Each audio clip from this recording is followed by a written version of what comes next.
Hello everyone, कैसे हैं आप लोग।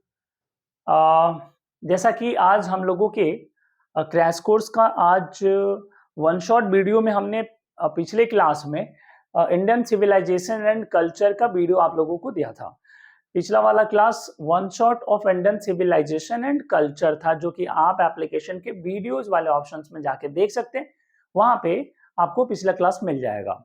गाइज, आज हम आपके सामने लेकर के आए हैं अप्रोच का चैप्टर नंबर 2 का वन शॉट वीडियो प्लस उसका ऑब्जेक्टिव।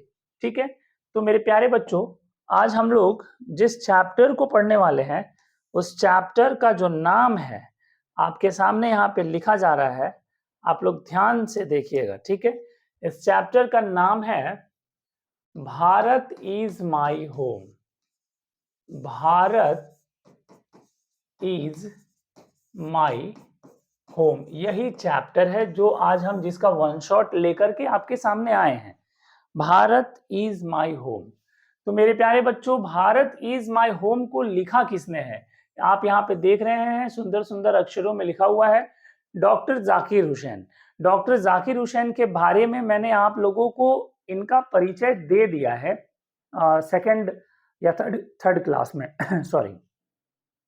तो सेकंड या थर्ड क्लास में राइटर के इंट्रोडक्शन वाला जो वीडियो मैं आप लोगों के लिए लेकर के आ रहा था, उसी में मैंने आप लोगों को इनका इंट्रोडक्शन पूरा पढ़ा दिया है, ठीक है। वो भी वीडियो पड़ा हुआ है एप्लीकेशन में, वीडियोस में, आप वहां जाकर के देख सकते हैं। तो आइए अब हम लोग इस चैप्टर का वन शॉट देखते हैं कि इस चैप्टर में डॉक्टर जाकिर हुसैन ने क्या कहा है। तो आपको पता होना चाहिए, भारत इज माई होम जो है वो डॉक्टर जाकिर हुसैन के द्वारा एक दिया गया स्पीच है, एक भाषण है। और इस स्पीच, इस भाषण को इन्होंने तब दिया था जब ये राष्ट्रपति पद का शपथ ग्रहण कर रहे थे 1967 में। और ठीक 2 साल के बाद अपने कार्यकाल में ही जब ये राष्ट्रपति रहे, तभी आफ्टर 2 इयर्स, आफ्टर 2 इयर्स मतलब 2 साल के बाद, 2 साल के बाद जो है इनकी मृत्यु हो गई। 1969 में इनकी मृत्यु हो गई थी मेरे प्यारे बच्चों, ठीक है। 1969 में इनकी मृत्यु हो गई थी। तो अब हम आपको लेके चलते हैं इस चैप्टर में, इस स्पीच में, इस भाषण में डॉक्टर जाकिर हुसैन ने क्या क्या कहा है, किन किन बातों पर फोकस किया है। चूंकि चैप्टर पढ़ना जरूरी है, क्योंकि यहाँ से ऑब्जेक्टिव भी आ सकता है और आपको समरी भी लिखने के लिए आता है। तो ऑब्जेक्टिव और समरी दोनों आज आप लोगों को हम पकड़वा देंगे। तो इसका वन शॉट वीडियो आप यहाँ पे देखेंगे। आइए शुरू करते हैं हम लोग। Doctor Zakir Hussain was an eminent educationist, ठीक है। मतलब इमिनेंट का मतलब कह सकते हैं कि फेमस, बहुत जाने माने। एजुकेशनिस्ट का यहाँ पे लिखा हुआ है शिक्षाविद, इसका मतलब बहुत बड़े शिक्षा से संबंधित चीजों को उजागर करना। तो ये बहुत बड़े एजुकेशनिस्ट थे। He was elected the president of India in 1967, यहाँ लिखा हुआ है 1967 में भारत के लोगों ने इनको प्रेसिडेंट के रूप में चुना, इनको राष्ट्रपति पद पे बिठाया हमारे भारत के लोगों ने। Bharat is my home is an extract from the speech he gave after taking the oath of presidency. Oath का मतलब होता है शपथ, ओथ का मतलब होता है शपथ, ठीक है। ओथ का मतलब होता है शपथ। तो भारत इज माई होम एक ऐसा ये चैप्टर है जो कि एक स्पीच है, भाषण है। ये भाषण कब दिया गया था? 1967 में, ठीक है। और जब ये शपथ ग्रहण कर रहे थे, किसका? राष्ट्रपति पद का शपथ ग्रहण कर रहे थे तब, ठीक है। आगे चलते हैं। कहते हैं ये क्या कहते हैं, तो ध्यान से सुनिएगा। कहते हैं he is overwhelmed by the trust the people of India placed in him by electing him to the highest office. ये कहते हैं कि मैं मैं शुक्रगुजार हूं, मैं तहे दिल से ये धन्यवाद व्यक्त कर रहे हैं। ओवरवेल्म्ड का मतलब होता है शुक्रगुजार होना, कृतज्ञ होना, तो ये कहते हैं कि ये शुक्रगुजार है, ये कृतज्ञ है उन लोगों का जिन लोगों ने विश्वास दिखाया, इनको भारत के सबसे हाईएस्ट पोस्ट पे, भारत के सबसे ऊंचे पोस्ट पे चुन करके बिठाने का जो काम किया यहाँ के लोगों ने, उनके लिए बहुत बहुत शुक्रगुजार हैं। फर्स्ट ऑफ ऑल, आगे जब भाषण देते हैं तो आगे ये क्या कहते हैं? First of all he pays his tribute to his predecessor doctor Radha Krishnan. Doctor Radha Krishnan इनके पहले राष्ट्रपति थे, मतलब इनसे पहले थे। तो ये याद करते हैं डॉक्टर राधा कृष्णन के बारे में। डॉक्टर राधा कृष्णन के बारे में ये जैसे ही अपने भाषण की शुरुआत करते हैं तो लोगों का धन्यवाद देने के बाद अपने अगले ही लाइन में ये ट्रिब्यूट देते हैं, अपने स्पीच को समर्पित करते हैं डॉक्टर सर्वपल्ली राधाकृष्णन का नाम लेकर के। ठीक है, ये याद करते हैं डॉक्टर सर्वपल्ली राधाकृष्णन को। ठीक है, ये क्या कहते हैं उनके बारे में? ये कहते हैं कि he says that Radha Krishnan was a man of great learning. Great learning का मतलब बहुत विद्वान, बहुत बड़े विद्वान। ये कहते हैं कि डॉक्टर राधा कृष्णन उस समय के बहुत बड़े विद्वान थे, बहुत बड़े विद्वान। उनका भी शिक्षा से बहुत ज्यादा लगाव था। ही एक्सप्लेन्ड टू द, मेरे को लगता है कि डॉक्टर सर्वपल्ली राधाकृष्णन के बारे में बताने की जरूरत नहीं है।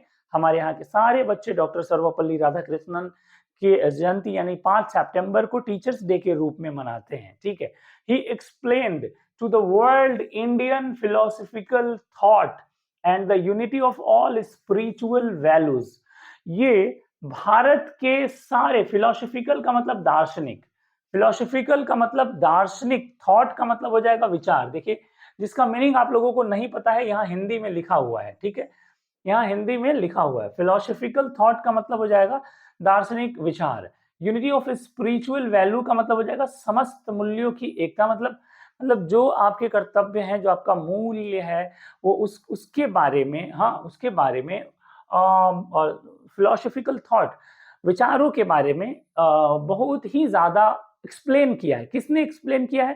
तो डॉक्टर सर्वपल्ली राधाकृष्णन। और उन्हीं के विचारों पर ये डॉक्टर जाकिर हुसैन जो है वो आगे बढ़ने का काम कर रहे हैं। He had firm faith in the essential goodness of man and campaigned the right of man to live in dignity with justice. इन्होंने मतलब किसने? इन्होंने मतलब अभी वो भाषण में डॉक्टर जाकिर हुसैन के बारे में बता रहे हैं। अभी वो भाषण में डॉक्टर जाकिर हुसैन के बारे में बता रहे हैं। क्या बता रहे हैं?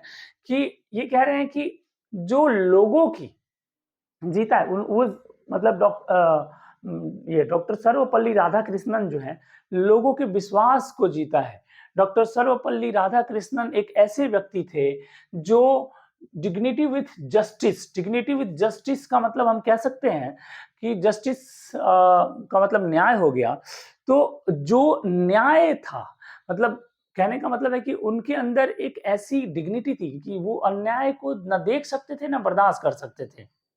चाहे कुछ भी हो जाए, चाहे किसी भी पार्टी, किसी भी चीज को हो, मतलब अपनी ही पार्टी में अगर कुछ गलत हो रहा है, हालांकि प्रेसिडेंट का किसी पार्टी से कोई लेना देना नहीं होता है, लेकिन अगर उनके ही लोग अगर गलत कर रहे होते हैं तो वो आवाज उठाते थे। हालांकि प्रेसिडेंट ऐसा ही होना चाहिए।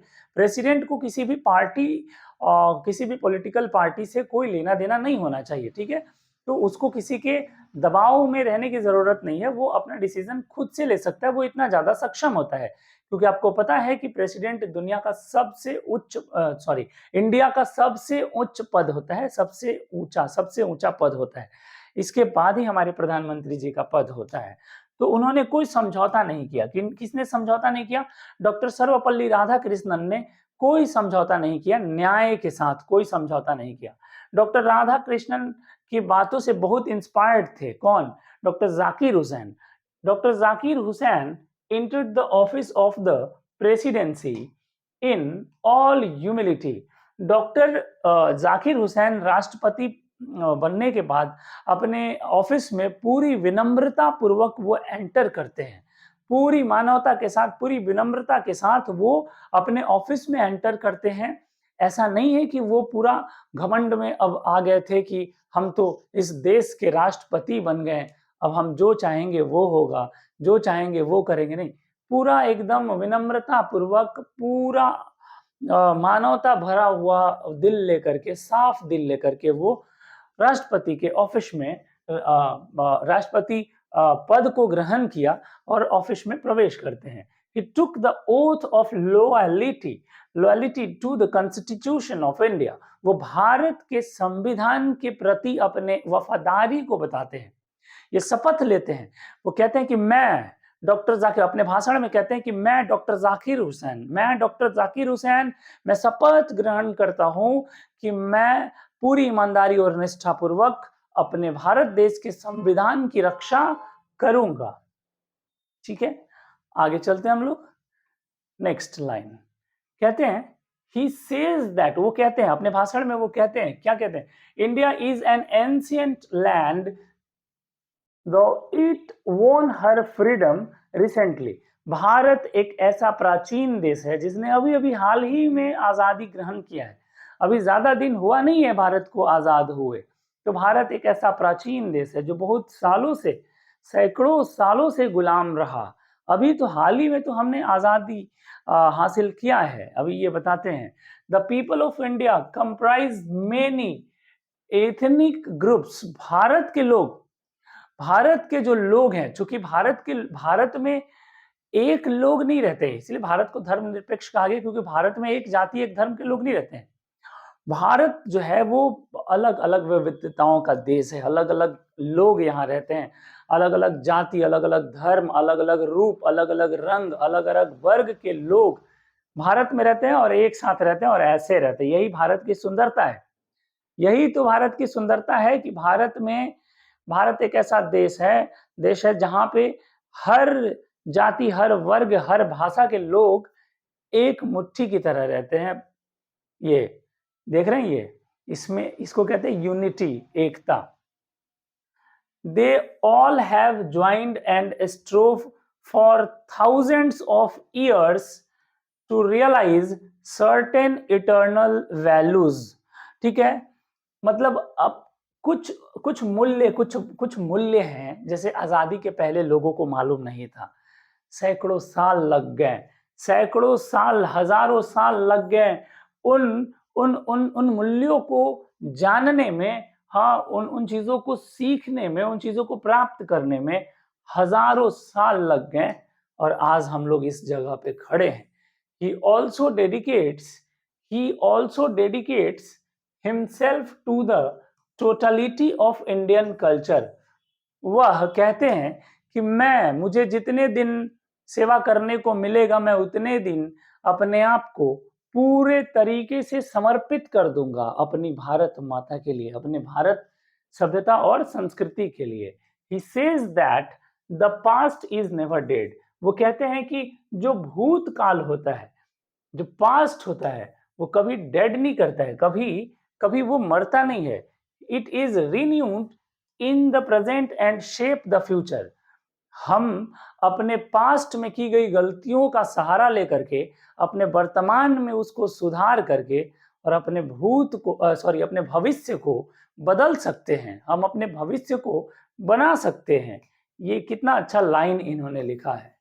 कह रहे हैं आगे, ये अपने भाषण में बताते हैं, He emphasized the importance of education.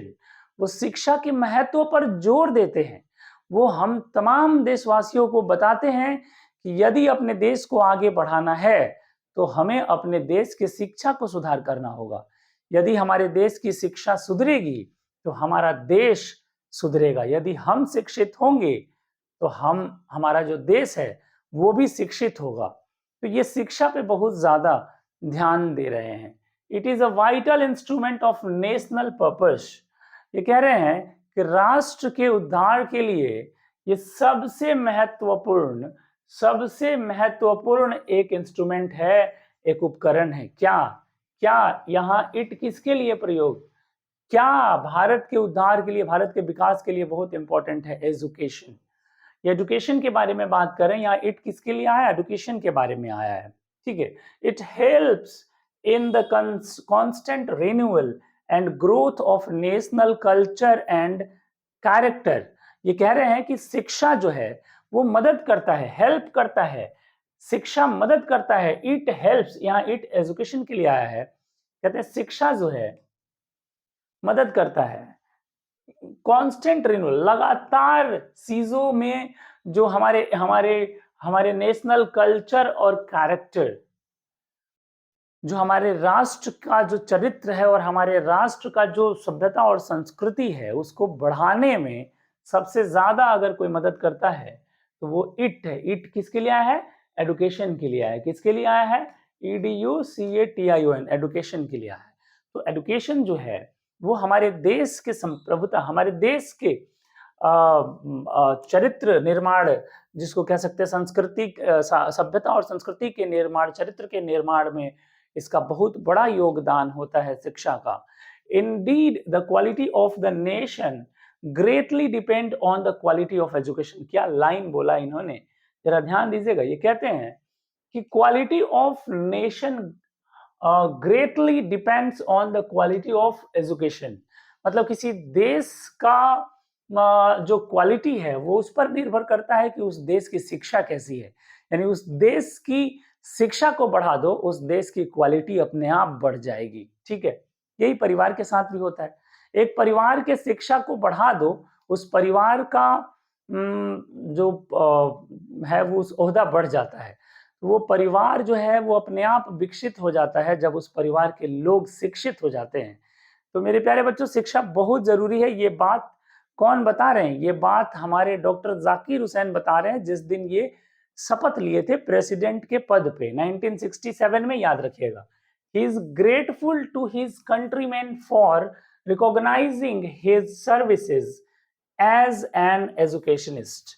ये कह रहे हैं हम तो बहुत धन्य हो गए कि हमारे देश के लोगों ने पहचाना। किस चीज के लिए पहचाना, उन्होंने मुझे एक एजुकेशनिस्ट के रूप में सेवा देने का मौका दिया, उसके लिए मुझे पहचाना और उस जगह पे मुझे बैठाया। मैं उसके लिए तहे दिल से आभार व्यक्त करता हूं। Next, doctor Zakir Hussain looks upon Indian as his home and the people as his family। Doctor Zakir Hussain कहते हैं कि भारत, इंडिया जो है, यहाँ इंडिया इनका घर है और इंडिया के जो लोग हैं वो इनके फैमिली मेंबर्स हैं, इनके परिवार के सदस्य हैं। इसीलिए इस चैप्टर का नाम भारत इज माई होम दे दिया गया है, क्योंकि इन्होंने अपने भाषण में कहा है कि Bharat is my home and the members are my family and the countrymen are my family. Bharat मेरा घर है और यहाँ के जो पीपल हैं, यहाँ के जो लोग हैं, वो मेरे इस घर के सदस्य हैं, ठीक है। Being the president, he is the head of this large family which is growing inconveniently fast। inconveniently, ये है inconveniently, एक वर्ड होता है convenient और एक वर्ड होता है inconvenient। तो convenient से बना conveniently और inconvenient से बना है inconveniently, ठीक है।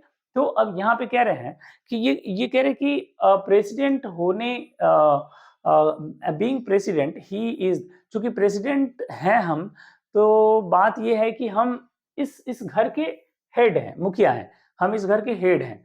और ये जो घर है ये 4 सदस्यों का घर नहीं है, ये कई एक करोड़ लोगों का घर है। और ये जो परिवार है, इस परिवार के हम मुखिया हैं प्रेसिडेंट होने के नाते। which is growing inconveniently fast, जो कि बिना किसी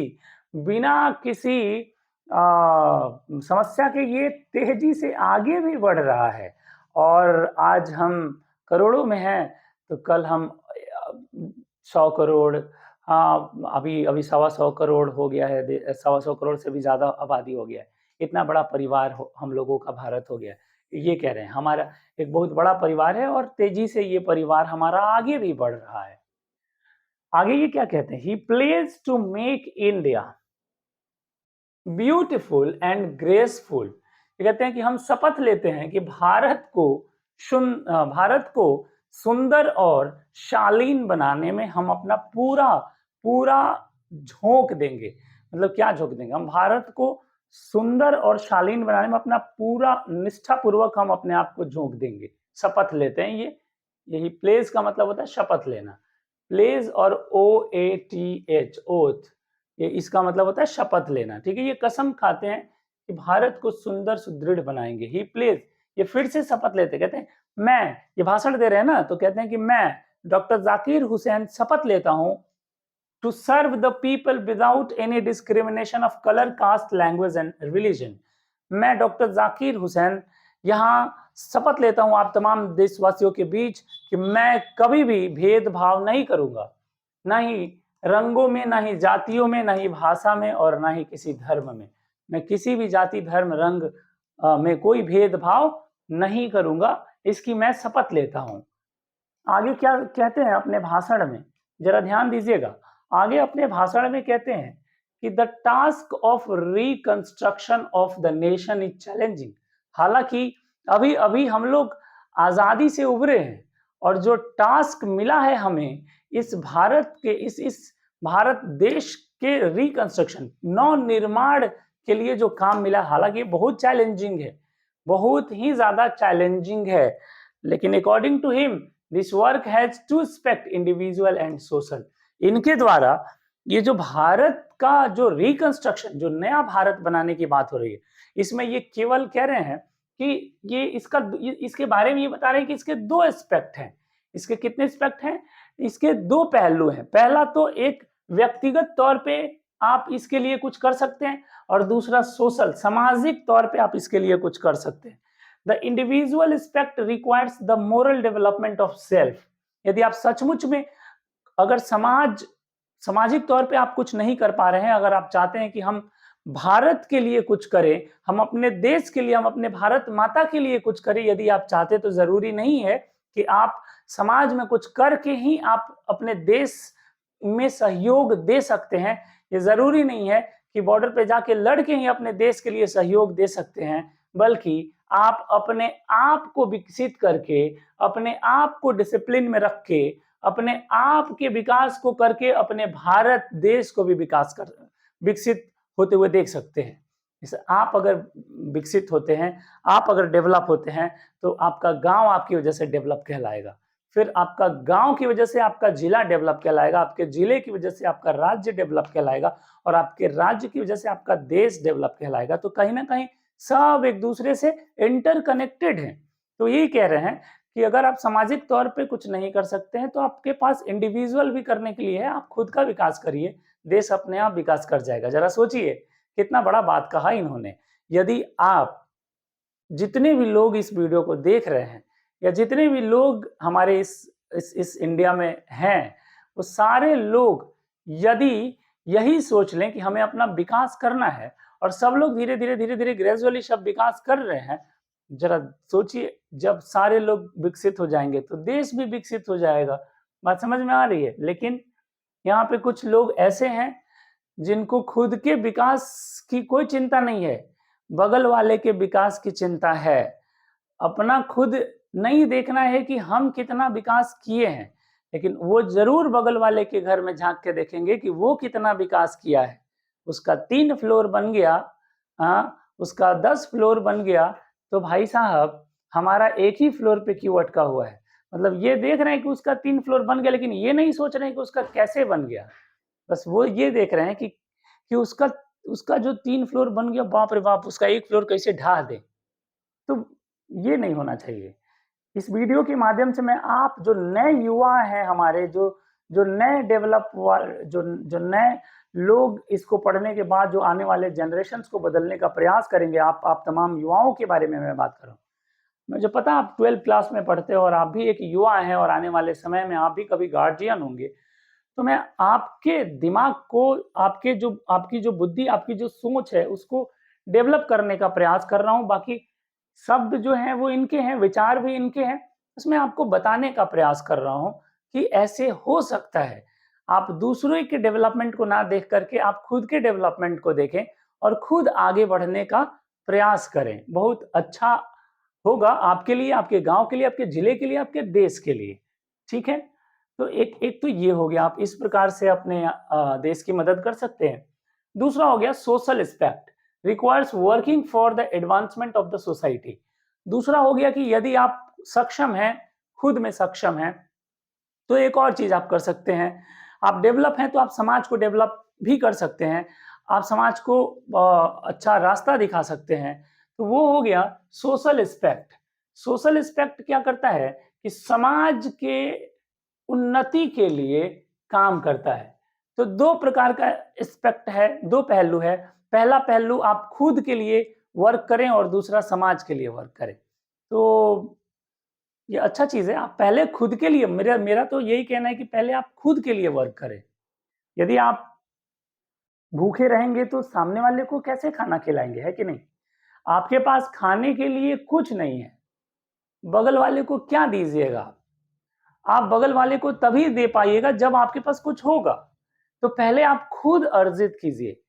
विकास हो, डेवलपमेंट जिसको हम लोग कहेंगे, सोच हो, डिसिप्लिन हो, डेडिकेशन हो, ये सब पहले आप खुद में ले आइए।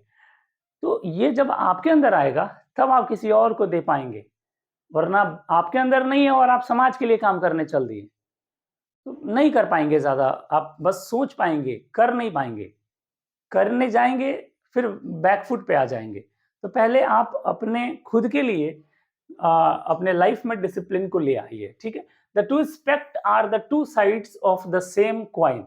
जैसा कि हर सिक्के के दो पहलू होते हैं, उसी तरह हर डेवलपमेंट का भी दो पहलू होता है। भाई इन्होंने बताया one is not possible without the other.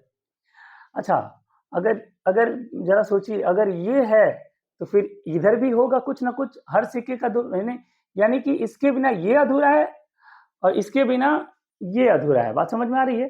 अगर हम सिक्के के पहलू की बात करते हैं तो आप जरा देखेंगे यहाँ पे, ये सिक्का है, तो ये और ये दोनों एक दूसरे से कनेक्टेड है। इसके बिना ये अधूरा है, इसके बिना ये अधूरा है। बहुत अच्छा एग्जाम्पल इन्होंने दिया है, बहुत बढ़िया एग्जाम्पल इन्होंने दिया है।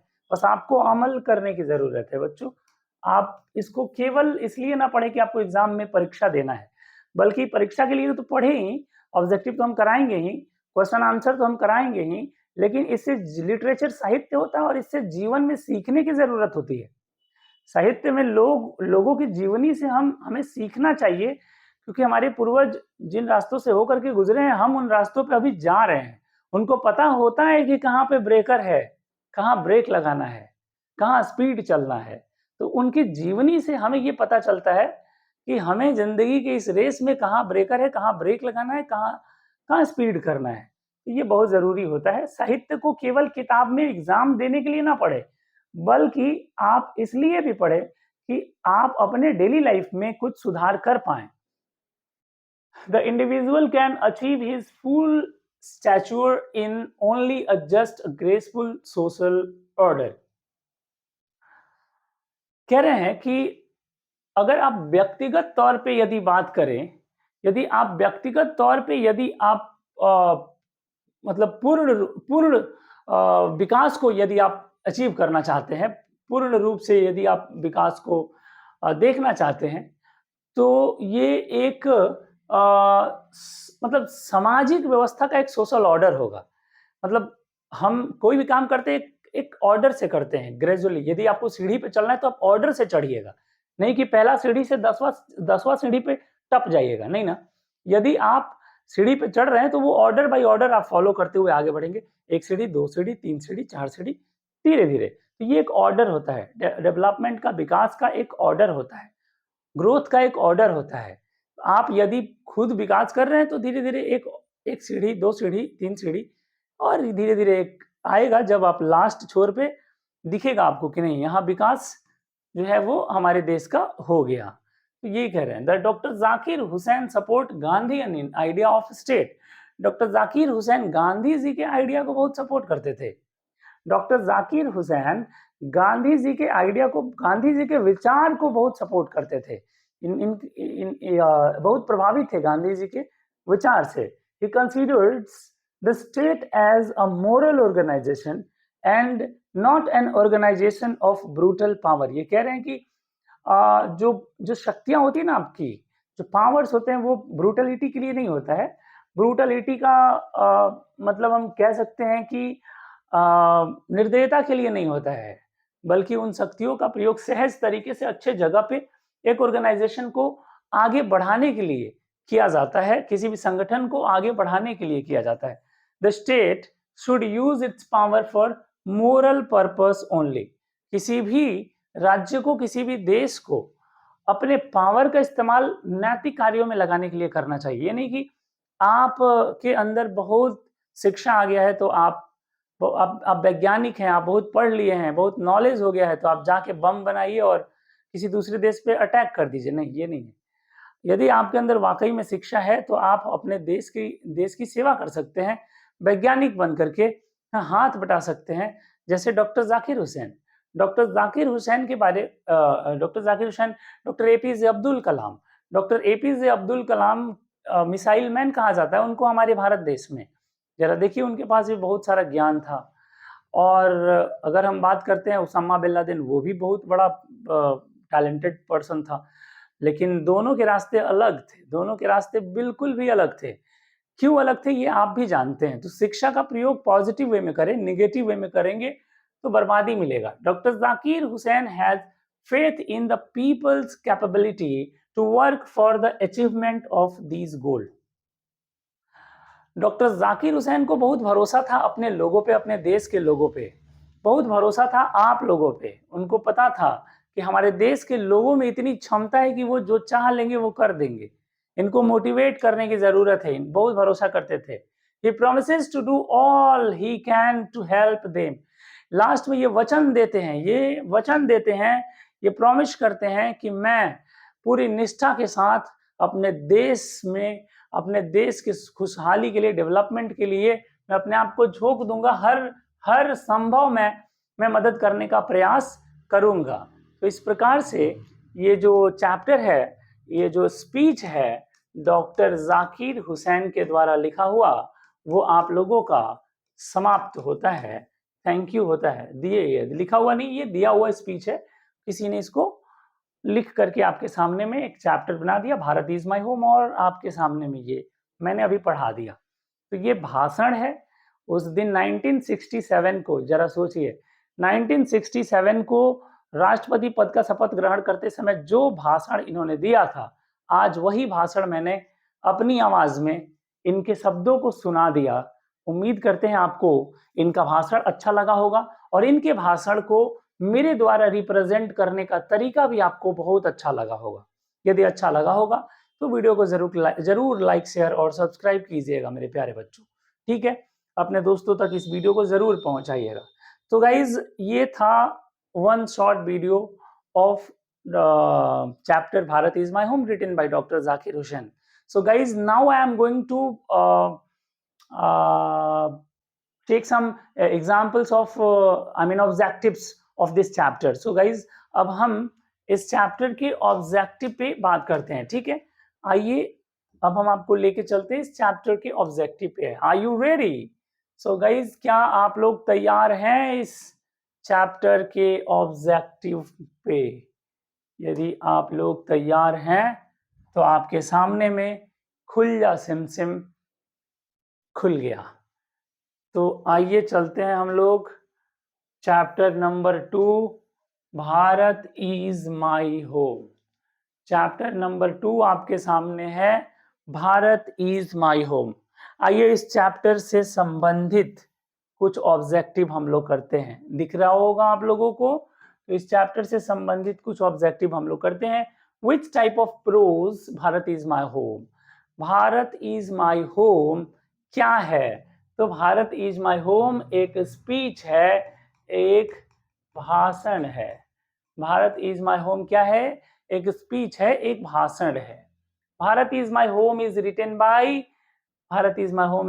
डॉक्टर जाकिर हुसैन। ये भी आपको पता होगा, बहुत बढ़िया। नेक्स्ट, अगला 2 सवाल। When did doctor Zakir Hussain deliver this speech, कितनी बार बताया, अभी अभी तो बताया है, 1967 में इन्होंने स्पीच दिया था और 2 साल के बाद 1969 में इनकी मृत्यु हो गई थी। 2 इयर्स के बाद 1969 में इनकी मृत्यु हो गई थी।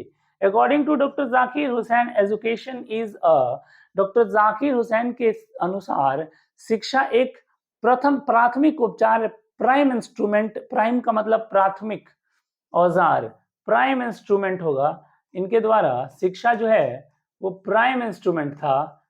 अभी अभी आया था थोड़ा देर पहले ही, मैंने बैक करके देख सकते हैं, मैंने बताया है प्राइम इंस्ट्रूमेंट का मतलब होता है प्राथमिक औजार, मतलब सबसे पहला औजार जो होता है किसी भी देश को डेवलप करने के लिए वो होता है शिक्षा। किसी देश को नष्ट करना है तो उसके शिक्षा व्यवस्था को नष्ट कर दो, वो देश अपने आप नष्ट हो जाएगा। समझ में आ रहा है? Doctor Zakir Hussain was born in, doctor Zakir Hussain का जन्म कब हुआ था और मृत्यु कब हुआ था? आई होप आप लोगों को मालूम होगा, उम्मीद करते हैं कि आप लोगों को पता होगा, क्योंकि मैंने इसका दिया था आप लोगों को। बताइए आप लोग, यदि मालूम है तो आप लोग जरूर कमेंट बॉक्स में बताइएगा सही उत्तर क्या होगा। कमेंट बॉक्स में जरूर बताइएगा आप लोग, ये आप लोगों पे छोड़ते हैं, जरूर कमेंट बॉक्स में बताइएगा सही उत्तर। क्वेश्चन नंबर 5 का मैं कमेंट बॉक्स चेक करूंगा और पिन करके मैसेज कर दूंगा। पहले आज मैं चेक करूंगा, पिन करके मैसेज कर दूंगा, बताइएगा ये डॉक्टर जाकिर हुसैन का मृत्यु और जन्म कब हुआ था। ठीक है, मैं कमेंट पिन कर दूंगा अपना, वहां से आंसर भी देख सकते हैं आप लोग। पहले आपका देखना चाहेंगे हम, कितना आप लोग याद रखते हैं। ठीक है, आइए next. Doctor Zakir Hussain was born in Hyderabad, ये भी आपको पता होगा। डॉक्टर जाकिर हुसैन का जन्म कहाँ हुआ था? हैदराबाद में हुआ था। Doctor Radha Krishnan never lost his faith in essential humanity, doctor Radha Krishnan के बारे में इस चैप्टर में इन्होंने बताया है कि इन्होंने कभी भी इसेंशियल ह्यूमैनिटी मतलब लोगों के अंदर जो, अच्छा दिख नहीं रहा है, ओके दिख नहीं रहा है, थोड़ा सा इसको बड़ा करते हैं और इधर करते हैं, अब तो दिख रहा होगा, हाँ अब दिख रहा है। ठीक है, doctor Radha Krishnan never lost his faith in essential humanity is the right answer. Essential humanity होगा, ये हूबहू आया हुआ लाइन था, पीछे जाके आप लोग देख सकते हैं आया हुआ था। क्वेश्चन नंबर नेक्स्ट, अगला क्वेश्चन आपके स्क्रीन पे है। Doctor Zakir Hussain was the fill in the blanks and Dr. Radhakrishnan was the fill in the blanks president of India. Dr. Zakir Hussain was the third president और doctor Radha Krishnan was the second president और पहला doctor Rajendra Prasad थे। पहला doctor Rajendra Prasad थे, दूसरा राधा कृष्णन थे और तीसरा डॉक्टर जाकिर हुसैन थे।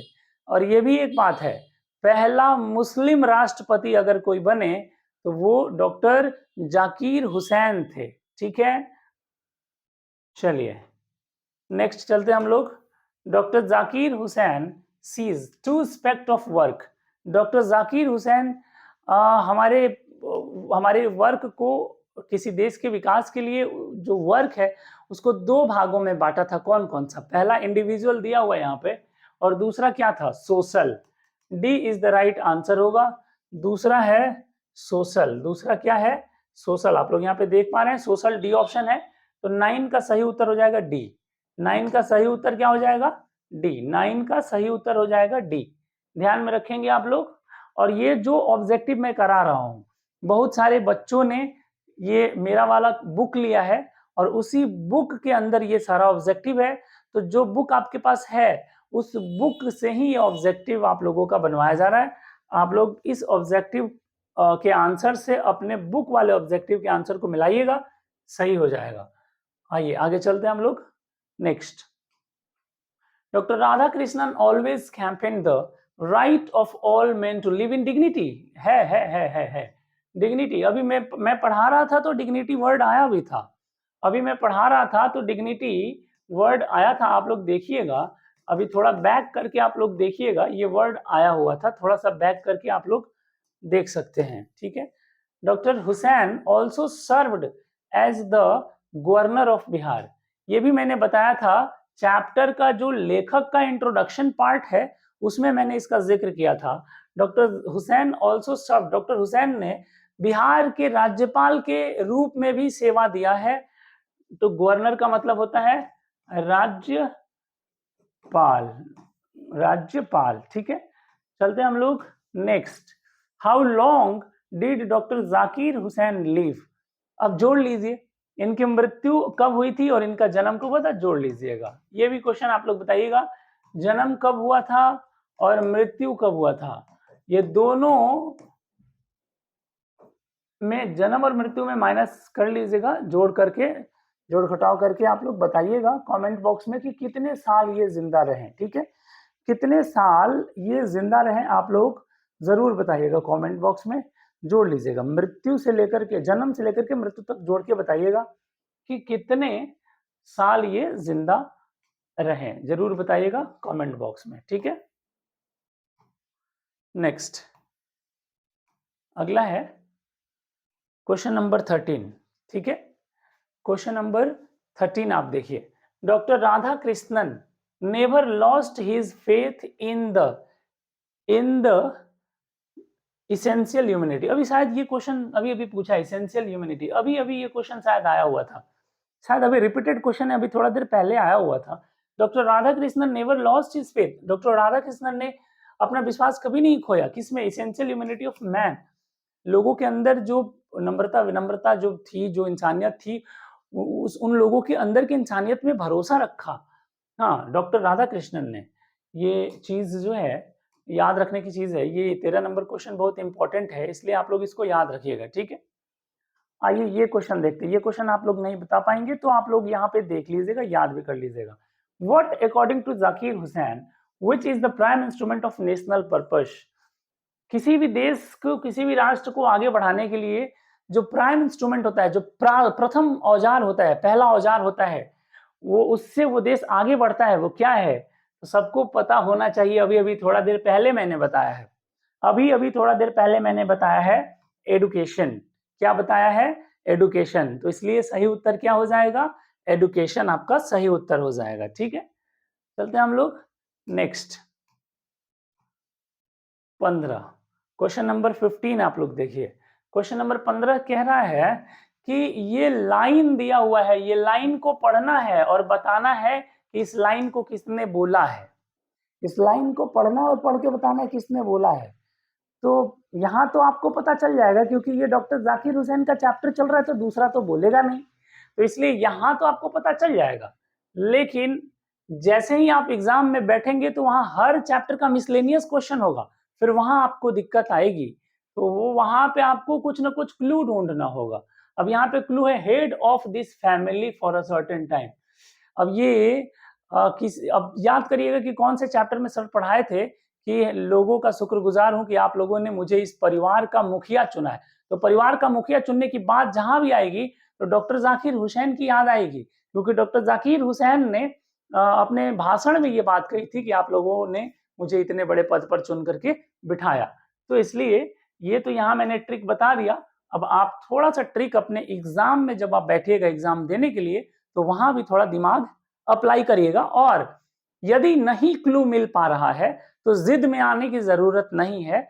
आप एक काम कर सकते हैं, आप चुपचाप उस क्वेश्चन को इग्नोर करिए और आगे बढ़िए। लाइफ में बहुत कुछ ऐसी चीजें होती हैं जिसको इग्नोर करके आगे बढ़ना होता है, तभी आप जीवन में आगे बढ़ेंगे। अगर उसी के पीछे लग जाएंगे तो फिर आप आगे नहीं बढ़ पाएंगे। यही एग्जाम्पल यहां भी काम करेगा। आपके पास 50 एक्स्ट्रा क्वेश्चन होगा, जिद में आ जाएगा कि नहीं मेरे से क्यों नहीं आ रहा है, हम इतना मेहनत किए हैं क्यों नहीं आ रहा है। तो जिद में आके कहीं अगर टिक लगा देंगे, गलत हो जाएगा तो एक नंबर कट जाएगा। 50 में 50 आने की जगह 50 में 49 आ जाएगा। बात समझ रहे हैं हम क्या कह रहे हैं? तो इसलिए मेरे प्यारे बच्चों, एग्जाम में ईगो को घर में ताला में बंद करके आइएगा। होता है कभी कभी ऐसा होता है कि लोगों का दिमाग होता है, कंट्री मतलब देश, इसका भी मीनिंग लोग भूल जाते हैं। पीपल मतलब लोग, इसका भी मीनिंग भूल जाते हैं कभी कभी लोग, होता है। तो एग्जाम में एक एग्जाम का प्रेशर अलग होता है। बात समझ में आ रही है? इतने बड़े महान बल्लेबाज, वर्ल्ड के क्रिकेट के भगवान कहे जाने वाले सचिन तेंदुलकर एक मैच देख रहा था, कोई वर्ल्ड कप की मैच थी, उसमें 4 रन बना के आउट हो जाते हैं। तो भाई साहब ये जो प्रेशर होता है ना, ये प्रेशर, इसी प्रेशर को रिलीज करने के लिए आपके पास 50 ऑप्शंस दिए गए हैं, और उन 50 ऑप्शंस को इसीलिए दिए गए हैं कि यदि आप किसी प्रेशर की वजह से कोई अगर दिमाग पे कोई क्वेश्चन नहीं आ रहा है तो उसको इग्नोर करिए, स्किप कीजिए और आगे बढ़िए जीवन में, 50 में 50 लेकर आइए। ठीक है, चलिए उम्मीद करते हैं आपको अच्छा लगा होगा जो भी बात हम बोले होंगे, और आप सुन करके समझे भी होंगे। अगला क्वेश्चन है, doctor Zakir Hussain entered the office in a spirit prayerful humanity Dr. Zakir Hussain entered the office in a spirit of prayerful humility। ठीक है, काफी विनम्र पूर्वक ये अपने ऑफिस में एंटर करते हैं। ये अभी थोड़ा देर पहले ही मैंने आप लोगों को इसी चैप्टर के जो वन शॉट वीडियो में जब पढ़ा रहा था समरी, तो उसमें ये आया हुआ था। तो यदि आप पीछे जाके चेक करना चाहते हैं कि आया हुआ था या नहीं, तो थोड़ा पीछे चले जाइए, 20 मिनट पीछे चले जाइए, वहां आपको मिल जाएगा ये। तो गाइज ये था हम लोगों का, शायद अब नहीं है, 16 ही क्वेश्चन होगा इसमें। हाँ, यहाँ से पिंच ऑफ स्नफ चालू हो जाता है। 16 क्वेश्चन था, तो इस प्रकार से 16 ऑब्जेक्टिव था इस चैप्टर में। आपके जो बुक है, मटेरियल है, वहां पे उम्मीद करते हैं कि आपको डॉक्टर जाकिर हुसैन के द्वारा लिखा गया, बोला गया ये speech Bharat is my home पढ़ के अच्छा लगा होगा, कुछ समझे होंगे, और ऑब्जेक्टिव भी आप लोग पकड़ पाए होंगे। और कुछ ऐसे ऑब्जेक्टिव जो पकड़ में नहीं आ रहा होगा, प्लीज आप उसको याद कर जाइएगा। ठीक है, अगर कुछ ऑब्जेक्टिव आप लोगों से पढ़ने के बाद भी प्रॉब्लम हो रहा होगा, नहीं आ रहा होगा, तो मैंने सबके आंसर्स बता दिए हैं, आप उस ऑब्जेक्टिव को याद कर जाइएगा, इस दिमाग में बैठा लीजिएगा। ठीक है, और उम्मीद है कि ऐसा तो नहीं होगा कि 16 के 16 ऑब्जेक्टिव आपको याद करना पड़ेगा, नहीं, उसमें बहुत सारा ऑब्जेक्टिव तो पढ़ने के बाद याद होगा। तो इसमें 2-3 ऐसा ऑब्जेक्टिव होगा जो शायद आपको याद करने की जरूरत हो, टू बी फैक्ट, सच्चाई है। तो 2-3 ऑब्जेक्टिव, क्या 16 ऑब्जेक्टिव में 2-3 ऑब्जेक्टिव आप याद नहीं कर सकते हैं? उम्मीद करते हैं कि आप बिल्कुल याद करेंगे। तो गाइस इस प्रकार से आज क्रैश कोर्स का हमारा शायद 5वां या 6वां क्लास है, और आज भारत इज माय होम का यह वन शॉट वीडियो, जिसमें चैप्टर का समरी और चैप्टर के इन ऑब्जेक्टिव के बारे में मैंने चर्चा किया है। अगले वीडियो में मैं फिर लेकर के आऊंगा अगला चैप्टर, चैप्टर नंबर 3, मनोहर मालगुनकर के द्वारा लिखा गया अ पिंच ऑफ स्नफ, एक चुटकी खैनी का short one shot video and उसका ऑब्जेक्टिव टाइप क्वेश्चंस। तो गाइज इंतजार करिए, हंसते रहिए, मुस्कुराते रहिए, और हर रोज वीडियो एप्लीकेशन पे देखते रहिए। Thank you very much. Good night, शुभ रात्रि।